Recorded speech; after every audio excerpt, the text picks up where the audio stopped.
న్యాచురల్గా జీవించడం ఎలాగా, సో ఎక్కువగా మందులు వాడకుండా ఈ హెర్బల్ మెడిసిన్ ఇలాంటి హెర్బ్స్తోని మనం ఎలాగా అనారోగ్య సమస్యలను తగ్గించుకోవచ్చు ఇలా చెప్తూ ఉంటారు. మైండ్ కూడా ఎలా పీస్ఫుల్గా ఉంచుకోవాలి, దీనికి సంబంధించినవి కూడా అనేక సెషన్స్ తీసుకుంటూ ఉంటారు. అంటే చాలా మంది దానికోసమే ఖర్చు పెడతారు. రకరకాల కోర్సెస్ మనకి ఆన్లైన్లో చెప్తున్నారు, అలాగే కొన్ని సంస్థలకు వెళ్ళి నేర్చుకుంటున్నారు. దేనికంటే ఫస్ట్ వాళ్ళ ఒక క్వరీ ఏముంటుంది అంటే అది ఎంత ఇంపార్టెంట్ అయిపోయింది నవ్వే డేస్ అనేది ఇక్కడ మనం కొంచెం గమనించవచ్చు. అసలు వాకింగ్ నియమాలు ఏంటి, నిబంధనలు ఏంటి, పూర్తిగా మనం ఆరోగ్యంగా ఉండాలంటే ఎంతసేపు వాక్ చేయాలి? ఒక్కొక్కసారి అంట సొల్యూషన్ పక్కనే ఉంటుందంట, కానీ మనం అన్ని చోట్ల వెతుకుతూ ఉంటామంట. ఈ జెనెటికల్గా ఎవరికైతే ఎక్కువగా ఊబకాయం ఉందో అలాంటి వాళ్ళల్లో కూడా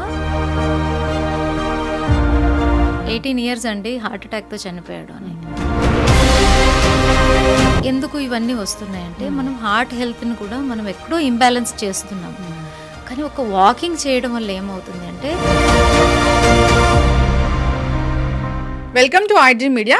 సో వాకింగ్ ఆరోగ్యానికి చాలా మంచిదని చెప్తూ ఉంటారు. అయితే వాకింగ్ అసలు ఎలా చేయాలి, ఎన్ని నిమిషాలు వాక్ చేస్తే మనం ఆరోగ్యంగా ఉంటాము, ఏ టైంలో వాక్ చేయాలి, సో మనము ఆరోగ్య లాభాలు కలగాలంటే ఖచ్చితంగా ఆ పార్క్లోనే వాక్ చేయాలా, వివరాలు తెలుసుకుందాం. ఈరోజు మనతో పాటు ఉన్నారు ప్రముఖ herbal medicine specialist doctor Swathi గారు.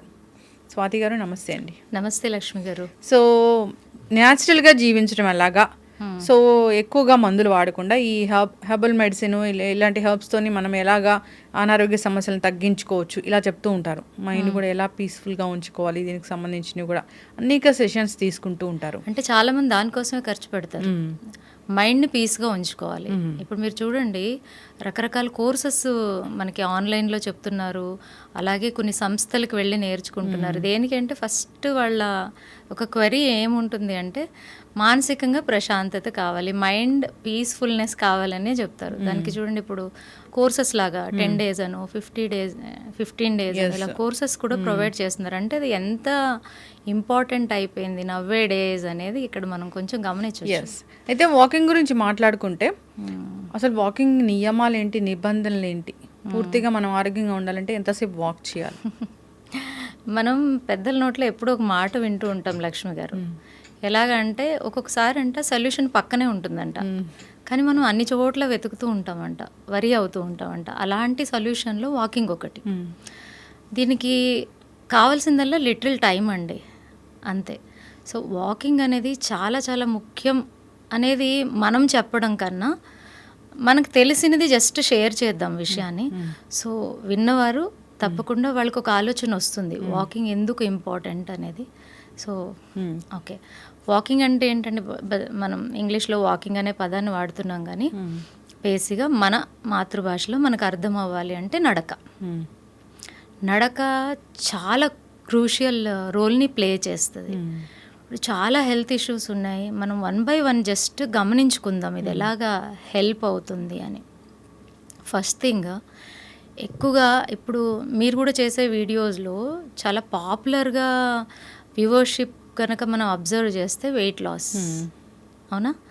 సో వెయిట్ లాస్లో వాకింగ్ అనేది చాలా అద్భుతంగా మంచి రిజల్ట్ ఇస్తుంది. ఇప్పుడు వెయిట్లో మనకి రకాలు ఉంటాయండి. ఒకటి, మీరు తీసుకునే ఆహారం వల్ల మీరు వెయిట్ గెయిన్ అవ్వచ్చు, లేదా మీరు తీసుకునే ఆహారంలో మీరు చేసే లోపాల వల్ల కూడా వెయిట్ గెయిన్ అవ్వచ్చు, లేదా హెరిడిటరీ అంటే వంశపారంపర్యంగా ఊబకాయం అనేది వాళ్ళకి ఎక్కువగా ఉంది అన్న వారిలో కూడా మనము ఈ ఊబకాయం ఒక పరిస్థితిని మనం గమనిస్తూ ఉంటాం. కానీ వాకింగ్ ఎంత క్రూషియల్ రోల్ ప్లే చేస్తుంది అంటే, మనం చాలామంది పాపం వరి అవుతుంటారు ఇలాగా హెరిడిటరీ వైజ్ ఎక్కువ పుట్ ఆన్ వెయిట్ ఉన్నవాళ్ళు, ఏం తిన్నా తినకపోయినా అంతే, దీంట్లో ఏం మార్పు లేదు, ఇంకా దాని గురించి ఏం చేయాలే అనే ఒక ఆలోచనలోకి వెళ్ళిపోతారు, డిప్రెస్డ్ అయిపోతారు. ఇలాంటి సిచ్యుయేషన్ ఉన్న వాళ్ళకి వాకింగ్ ఒక వరం లాంటిదండి. హార్వర్డ్ యూనివర్సిటీలో ఒక రీసెర్చ్ చేశారు, దాదాపుగా 1200 మంది మీద రీసెర్చ్ చేసి వాళ్ళ మీద 1 year ఈ వాకింగ్ చేపిస్తూ ఆ రిజల్ట్స్ని తీసి సైంటిఫిక్ ఎవిడెన్సెస్ని ప్రొవైడ్ చేశారు. దీంట్లో ఈ జెనెటికల్గా ఎవరికైతే ఎక్కువగా ఊబకాయం ఉందో అలాంటి వాళ్ళల్లో కూడా 50% రిజల్ట్ని చూసారు. అంటే చేంజ్ అనేది వచ్చింది కదా, హెరిడిటరీ వైజ్ మీరు ఊబకాయం ఉన్నా కూడా మీరు తగ్గారు కదా అక్కడ.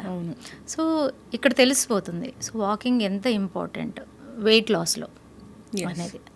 అలాగే నెక్స్ట్ కొంతమందికి ఈ క్రేవింగ్స్ బాగా ఉంటాయండి. స్వీట్స్ క్రేవింగ్స్ ఎలాగ ఉంటాయంటే భయంకరంగా వాళ్ళు కంట్రోల్ చేసుకుందామన్నా చేసుకోలేరు.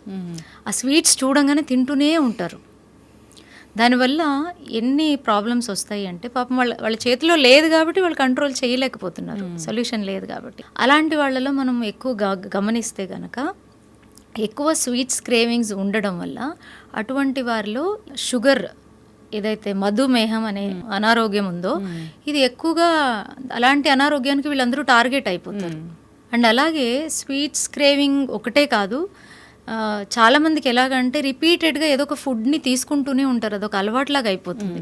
దానివల్ల ఎన్ని ప్రాబ్లమ్స్ వస్తాయి. కొలెస్ట్రాల్ లెవెల్స్ పెరుగుతాయా, వెయిట్ గెయిన్ అవుతుందా, అలాగే ఇమ్యూనిటీ లెవెల్స్ అనేది దాని మీద కూడా ఇది ఎఫెక్ట్ చూపిస్తుంది. అటువంటి వారికి వాకింగ్ చాలా మంచిది. ఎవరైతే ఈ ప్రాబ్లమ్స్ ఉన్న వాళ్ళు ఉంటారో వాళ్ళు డైలీ మినిమం ఒక 20-21 minutes వాకింగ్ చేయడం వల్ల వాళ్ళకి క్రేవింగ్స్ అనేది తగ్గుతుందన్నమాట. సో అలాగ కూడా వాకింగ్ చాలా మంచిది. థర్డ్, ఈ డైజెస్టివ్ సిస్టమ్ ఉంది కదా, దీని మీద వాకింగ్ యొక్క ప్రభావం చాలా ఎక్కువగా ఉంటుందండి. మనకి పెరిస్టాలిక్ మూమెంట్ అని ఉంటుంది. అంటే మనం తీసుకున్న ఆహారము ప్రాపర్గా డైజెస్ట్ అయ్యి న్యూట్రిషన్ అబ్జార్ప్షన్ బాగున్నప్పుడే మనం ఆరోగ్యంగా ఉంటాం. ఎప్పుడైతే పొట్ట దెబ్బతింటుందో శరీరం దెబ్బతింటుంది, అలాగే మానసిక స్థితి కూడా దెబ్బతింటుంది. సో ఇవన్నిటికి కూడా ఇంపార్టెంట్ రోలు మన ఇంటెస్టైన్స్ ప్లే చేస్తాయి. మన పొట్ట భాగంలో ఉండేటటువంటి ఏదైతే సిస్టమ్స్ ఉన్నాయో ఇవి చాలా ముఖ్యమైనవి అనమాట. సో వీటి హెల్త్ని పెంచుతుంది అది. అంటే ఆ పెరిస్టాలిక్ మూమెంట్ ఏదైతే హెల్తీగా ఉన్నప్పుడు ఆటోమేటిక్గా ఏ ఇష్యూస్ రావు, ఆటోమేటిక్గా ఆరోగ్యం పెరుగుతుంది, శక్తి పెరుగుతుంది, అలాగే మన మైండ్ ఫంక్షన్ అనేది కూడా చాలా బ్రైటన్ అప్ అవుతుంది. సో వాకింగ్ వల్ల ఇది కూడా చాలా ఇంపార్టెంట్ రోల్ అనమాట ఈ ఒక ఇబ్బందుల్లో కూడా. అలా ఎందుకంటే ఇప్పుడు మీరు గమనించండి, ఎక్కువ 10 మెంబర్స్లో మీరు 9 మెంబర్స్ తెలియకుండానే కంప్లైంట్ చేస్తారు, నాకు అసిడిటీ ఉంది, నాకు గ్యాస్ట్రైటిస్ ఉంది, నాకు తిన్నది అరగట్లేదు, నాకు స్టమక్ ఇష్యూస్ వస్తున్నాయి, బ్లోట్ అవుతుంది, నాకు ఫ్రీక్వెంట్గా స్టమక్లో పెయిన్ వస్తుంది, ఇవన్నీ కంప్లైంట్ చేస్తూ ఉంటారు కదా. ఇవన్నిటికి చెక్ పెట్టచ్చండి ఓన్లీ వాకింగ్ వల్ల. ఎంతసేపు వాక్ చేయాలి? మినిమం 21, 25, 30 minutes ప్రాబ్లమ్ని బట్టి. ఓకే. అలాగే హార్ట్ ఇష్యూస్ ఇప్పుడు ఎక్కువ అయిపోయాయి. నిన్న కూడా విన్నానండి, ఎవరో చిన్న ఏజ్ 18 years బాబుకి క్లయింట్ కాల్ చేసి, మా కజిన్ 18 years అండి హార్ట్ అటాక్తో చనిపోయాడు అని. సో ఎందుకు ఇవన్నీ వస్తున్నాయంటే మనం హార్ట్ హెల్త్ని కూడా మనం ఎక్కడో ఇంబ్యాలెన్స్ చేస్తున్నాం. కానీ ఒక వాకింగ్ చేయడం వల్ల ఏమవుతుంది అంటే మీ హార్ట్ రేట్ని నార్మలైజ్ చేస్తుంది, హార్ట్ మజిల్స్ని స్ట్రెంగ్తన్ చేస్తుంది. అలాగే ఎక్కువగా మనం వింటూ ఉంటాం కదా హార్ట్ బ్లాకేజెస్ అనేది మనం వింటూ ఉంటాం కదా.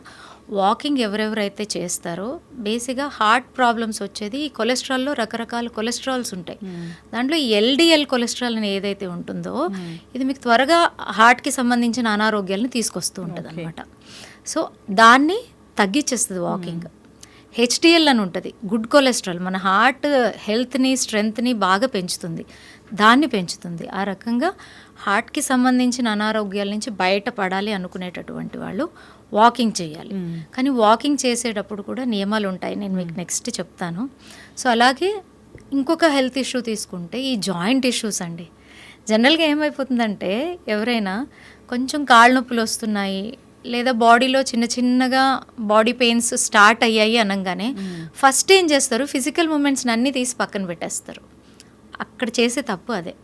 ఓకే, మీకు ఎక్కువ బెండింగ్ హెవీ ఎక్సర్సైజెస్ చేయడానికి కుదరట్లేదు, రావట్లేదు, పర్వాలేదు, కానీ ఒక వాకింగ్ అన్ని ప్రాబ్లమ్స్కి చెక్ పెడుతుందండి. ఎందుకంటే వాకింగ్ చేయడం వల్ల ఫస్ట్ మీ జాయింట్స్ మూమెంట్ అనేది లుబ్రికేషన్ బాగా జరుగుతుంది జాయింట్స్కి. ఓకే, ఫోల్డింగ్స్ జరుగుతాయి కదా మనం నడిచేటప్పుడు, కూర్చున్నప్పుడు, లేచినప్పుడు మూమెంట్ అనేది నడుస్తూ ఉన్నప్పుడు ఆ ఒక్క జాయింట్స్, అది చిన్న జాయింట్ అవనివ్వండి, పెద్ద జాయింట్ అవనివ్వండి, దానికి ఒక సర్క్యులేషన్ పెరుగుతుంది, దాని చుట్టూ ఉన్న ఏమంటారు మాంస కండరాలు కానీ కనెక్టింగ్ టిష్యూస్ కానీ వాటి హెల్త్ పెరుగుతుంది. సో అందువల్ల యాక్చువల్గా అంటారు నొప్పులు ఉంటే ఏమి చేయొద్దు, కూర్చోవాలి, రెస్ట్ తీసుకోవాలి, ఎక్కువ ఫిజికల్ మూమెంట్ చేయొద్దు అని చెప్పే ఇంకా దాని హెల్త్ని మనం పాడు చేస్తున్నాం. అలాగున్నప్పుడే మన ఫిజికల్ మూమెంట్ అనేది చాలా ఇంపార్టెంట్. అంటే మనము ఈ వాకింగ్ మినిమం ఫస్ట్ వాకింగ్ చేస్తే చాలా చేంజ్ వస్తుంది. ఇప్పుడు బేసిక్గా ఏమైందంటే ఇబ్బంది ఉన్నప్పుడు ప్రాబ్లం ఏమైపోతుందంటే ఎక్కువగా మానసికంగా మనం ఏమనుకుంటామంటే ఏదో అయిపోతుంది, ఇంకా మన చేతిలో ఏమీ కాదు, ఏది కాదు అనే మైండ్ సెట్తో ఉంటే ఎప్పటికీ సొల్యూషన్ రాదండి. ఆ ఉన్న దాంట్లో అట్లీస్ట్ ఆ మూమెంట్ లేని వాళ్ళు ఉంటారు కదా, వాళ్ళు కంపేర్ చేసుకోవాలి మనం. అట్లీస్ట్ నాలో ఈ మూమెంట్ అన్న ఉంది, నేను ఒక 10 నిమిషాలన్నా వాక్ చేయగలుగుతున్నాను. ఆ 10 నిమిషాలు వాక్ చేయని వాళ్ళు ఎంతోమంది ఉంటారు, మన ఇంట్లో ఉంటారు, మన పక్కన ఉంటారు, తెలిసిన వాళ్ళు ఉంటారు. సో వాళ్ళకన్నా నేను ఎక్కడో బెటర్ ఉన్నాను అనే ఫస్ట్ థాట్ వచ్చిన రోజు ఇలాంటి ప్రాబ్లమ్స్కి సొల్యూషన్ వస్తుంది. సో రెగ్యులర్గా వాకింగ్ అనేది చేయాలి, చాలా చాలా ఇంపార్టెంట్. సో ఇలాంటి ఇష్యూస్ అన్నిటికీ మనము చెక్ పెట్టవచ్చు. వాకింగ్ ఎలా చేయాలనేది కదా. అవును, వాకింగ్ ఎలా చేయాలని భలే అడిగారు ప్రశ్న. సో వాకింగ్ చేసే వాళ్ళల్లో కూడా కొన్ని మార్పులు తీసుకురావాలండి. ఎలాగా అంటే ఇప్పుడు లైఫ్ స్టైల్ చేంజెస్ అనేది మారిపోయింది. ఒకప్పుడు అర్లీ మార్నింగ్ లేవడం అనేది ఒక మంచి అలవాటు ఉండేదండి. ఇప్పుడు ఏం చేస్తున్నాం, చాలామంది 11కి లెగుస్తారు, 12కి లెగుస్తారు, 2కి లేచే వాళ్ళు కూడా ఉన్నారు.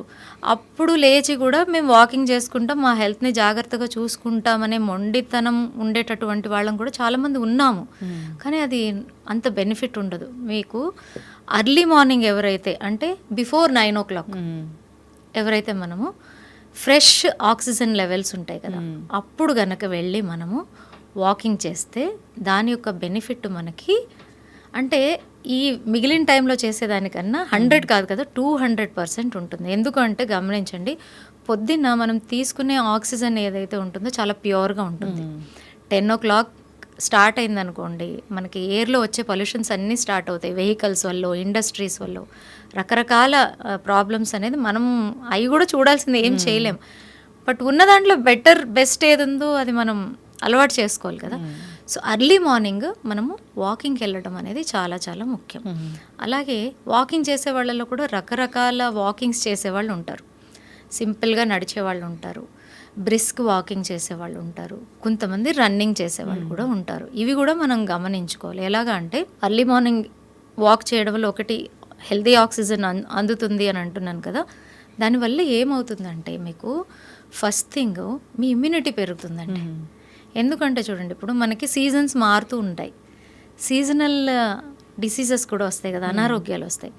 ఎవరైతే రెగ్యులర్గా అర్లీ మార్నింగ్ వాకింగ్ చేస్తారో వాళ్ళకి సీజనల్ అనారోగ్యాలు అనేది చాలా తక్కువ, కానీ వచ్చినా త్వరగా రికవర్ అవుతారు. ఓకే, ఎందుకు అంటే మనం మొత్తం ఇమ్యూనిటీ సిస్టంలో important role lungs play చేస్తాయండి.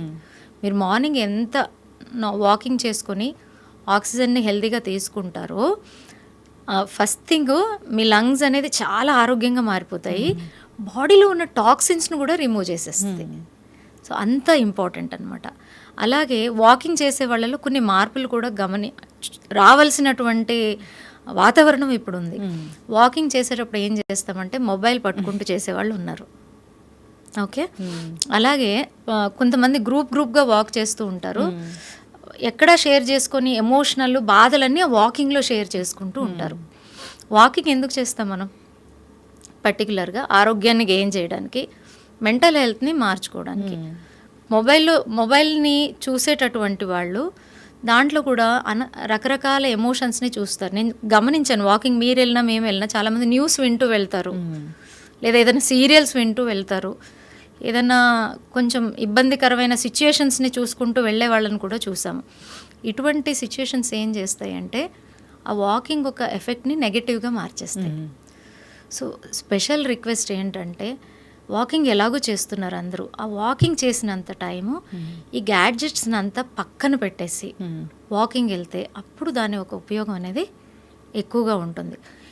Walking చేసేటప్పుడు ఎమోషనల్గా ఫీల్ అవ్వడం, ఎమోషనల్ ఇష్యూస్ని మనం షేర్ చేసుకోవడం వల్ల వాళ్ళకి ఆల్రెడీ వాకింగ్ ఎందుకు వస్తారు? వెయిట్ లాస్ అవ్వాలనో, నొప్పులు తగ్గాలనో, మైండ్ నుంచి ఫ్రెష్గా ఉండాలనో, షుగర్ ఉందనో, థైరాయిడ్ ఉందనో, బీపీ ఉందనో, వీటిలో ఒక కంట్రోల్ తీసుకురావాలనే వస్తారు కదా. బట్ ఇలాంటి పనులు చేయడం వల్ల ఏమవుతుంది అంటే మళ్ళీ కొంచెం అగ్రివేట్ అవుతాయి. సో ఈ మార్పులు అనేది చాలా అవసరం వాకింగ్లో. అండ్ ఇంకోటి చెప్తాను మీకు, సపోజ్ బ్లడ్ ప్రెషర్ ఉంది, హై బ్లడ్ ప్రెషరు, నాకు ఊరుకుంటే చాలా కోపం వస్తుంది, నేను చాలా ఇరిటేట్ అవుతూ ఉంటాను. తెలవకుండానే నేను ప్రతి సిచ్యుయేషన్లో మార్నింగ్ నుంచి ఈవినింగ్ వరకు ఒక 4-5 దగ్గర దెబ్బలాట జరుగుతుంది, గొడవ జరుగుతుంది. ఎందుకు జరుగుతుందో కూడా తెలియదు. నిమిషము ఏమంటారు, ఒక బ్యాలెన్స్ లేకుండా థాట్స్లో పరిగెడుతూ ఉంటారు, యాక్టివిటీస్లో పరిగెడుతూ ఉంటారు. ఒక బ్యాలెన్స్, ఒక అంటే ఆ నిదానం అనే లేని నేచర్ వాళ్ళు ఉంటారు చూడండి. వాళ్ళు ఎప్పుడూ రన్నింగ్ చేయొద్దు, ఫాస్ట్ బ్రిస్క్ వాకింగ్ చేయొద్దు, నిదానంగా నడవాలి. అటువంటి వారు అలాంటివి చేశారనుకోండి, వాళ్ళకున్న ప్రాబ్లమ్స్ అగ్రివేట్ అవుతాయి. మనం చాలాసార్లు విన్నాము, వాకింగ్ చేస్తూ చేస్తూ చనిపోయారు, స్ట్రోక్ వచ్చింది. అలాగే జిమ్ చేస్తూ అండ్ హెవీ వెయిట్ లిఫ్ట్ చేస్తారు, ఫోర్స్ఫుల్గా ఎక్సర్సైజ్ చేస్తారు. సో ఇలాంటి క్వాలిటీస్ ఉన్నవాళ్ళు అలాంటి వాకింగ్స్ అంటే ఫాస్ట్ బ్రిస్క్ వాకింగ్, రన్నింగ్ ఇలాంటివి, అంటే యాంగ్జైటీ ఉంటుంది చూడండి, యాంగ్జైటీ ఉన్నవాళ్ళు కూడా ఇవన్నీ చేయకూడదు. వాళ్ళు కూడా నార్మల్ వాకింగ్ని చేయాలి. ఖచ్చితంగా మ్యామ్, చాలా చక్కగా చెప్పారు. అలాగే లో బీపీ ఉంది, ఓకే, బద్ధకంగా ఉంది, పొద్దున్నే లేవాలనిపించదు, ఎప్పుడు ఆ బెడ్ మీద అలాగే ఉండాలనిపిస్తుంది, ఇంట్రెస్ట్ ఉండదు, గ్లో, మనిషిలో ఒక గ్లో ఉండదు, ఇలాంటి వారు కొంచెం ఫాస్ట్ బ్రిస్క్ వాకింగ్, కొంచెం లైట్ రన్నింగ్ ఇలాంటివి చేసినప్పుడు వాళ్ళకి చాలా చాలా ఉపయోగం అవుతుంది అనమాట. ఓకే, అయితే విమెన్ ఎంతసేపు వాక్ చేయాలి హెల్దీగా ఉండాలంటే? విమెన్కి వాకింగ్ అనేది చాలా చాలా ఇంపార్టెంట్ అండి. ఎందుకు చెప్తాను, నవేడేస్ మనం వింటున్నాం ఈ బ్రెస్ట్ క్యాన్సర్స్ చాలా పెరుగుతున్నాయి. వాకింగ్ చేసే వాళ్ళలో ఈ బ్రెస్ట్ క్యాన్సర్ అనేది ఎక్కువగా వచ్చేటటువంటి అవకాశం ఉండదు. ఒక బ్రెస్ట్ క్యాన్సరే కాదు, ఎనీ క్యాన్సర్. అందువల్ల విమెన్కి ఇది ఇంకా ఇంకా ఇంపార్టెంట్. బట్ విమెన్ కూడా వీలైనంత ఫ్రీ మైండ్తో హెల్దీ ఎన్విరాన్మెంట్లో వాక్ చేయడానికి ప్రయత్నించాలి. ప్రతి ఒక్కళ్ళు కూడా ఆరోగ్యంగా ఉండాలి అంటే మినిమం డైలీ 10,000 స్టెప్స్. అయితే జనరల్గా యంగ్ పీపుల్ అంతా ఓకే, సో ఓల్డ్ ఏజ్ వాళ్ళు వాక్ చేయాలంటే దానికి ఏమైనా ప్రత్యేకమైన నియమాలు ఉంటాయి? ఓల్డ్ ఏజ్ వాళ్ళకి కూడా వాకింగ్ చాలా అవసరం అండి. బేసిక్గా ఏం చేస్తారంటే ఓల్డ్ ఏజ్ వచ్చేసరికి యాక్టివిటీస్ తగ్గించేస్తారు. యాక్చువల్గా ఓల్డ్ ఏజ్లో యాక్టివిటీ అనేది తగ్గించకూడదు. ఇప్పుడు ఓల్డ్ ఏజ్లో మీకు ఎక్కువగా మనకి ఏమంటారు, paralysis patients, dementia patients, insomnia patients, ఇలాగా ఈ ఇబ్బందులు అనేది మీకు ఓల్డ్ ఏజ్లోనే ఎక్కువగా వస్తాయి. మీరు గమనించండి, ఒక్కొక్కసారి మనము వాకింగ్ చేసే వాళ్ళలో 60 అబోవ్ వాళ్ళు, 70 అబోవ్, 80 అబోవ్ వాళ్ళని కూడా కొంతమందిని గమనిస్తాం. అరే ఈ ఏజ్లో కూడా వాళ్ళు ఎంత బాగా వాకింగ్ బాగా చేస్తున్నారు, ఎంత ఫిట్గా అనిపిస్తున్నారు, ఎంత అంటే ఓ హ్యాపీనెస్ కనిపిస్తుంది వాళ్ళ ముఖంలో. అది మనకు ఒక ఇండికేషన్. పేరెంట్స్ ఉండేటటువంటి ఇష్యూస్ని గమనించి పిల్లలు కూడా కొంచెం వరీ అవుతూ ఉంటారు. ఎస్టర్డే ఆల్సో నాకు ఒక పేషెంట్ వచ్చారు, మా నాన్నగారికి డిమెన్షియా ఉందండి, నన్ను చివరి రోజుల్లో నన్ను అసలు కనిపెట్టలేకపోయారు, నాకు చాలా బాధ అనిపించింది అని అన్నారు. అంటే పేరెంట్లో అక్కడి వరకు ఒక క్వశ్చన్ బాగానే ఉంది, అప్పటి వరకు వాళ్ళ నాన్నగారి గురించి ఆయనలో ఒక బెంగ కనిపించింది. నెక్స్ట్ క్వశ్చన్ ఆయనకి ఏమొచ్చింది అంటే, మేడం ఈ ప్రాబ్లం నాలో కూడా వస్తుందా అంటే ఇక్కడే వరి మొదలైపోయింది ఆయనకి. ఓకే, సో ఇక్కడ నేను ఏం చెప్తానంటే, ఇటువంటి ప్రాబ్లమ్స్ పేరెంట్స్లో ఉంటే మీరు రెగ్యులర్గా వాకింగ్ చేయండి. 100% హెరిడిటరీలో ఉన్నా కూడా వీళ్ళకి ఆ ప్రాబ్లమ్స్ రావు. జాయింట్ ఇష్యూస్ కూడా, అంటే జాయింట్ రిలేటెడ్ హెల్త్ ఇష్యూస్ కూడా ఓల్డ్ ఏజ్లో అసలు త్వరగా రావన్నమాట. మనకి వాకింగ్ అంత బెనిఫిట్ చేస్తుంది.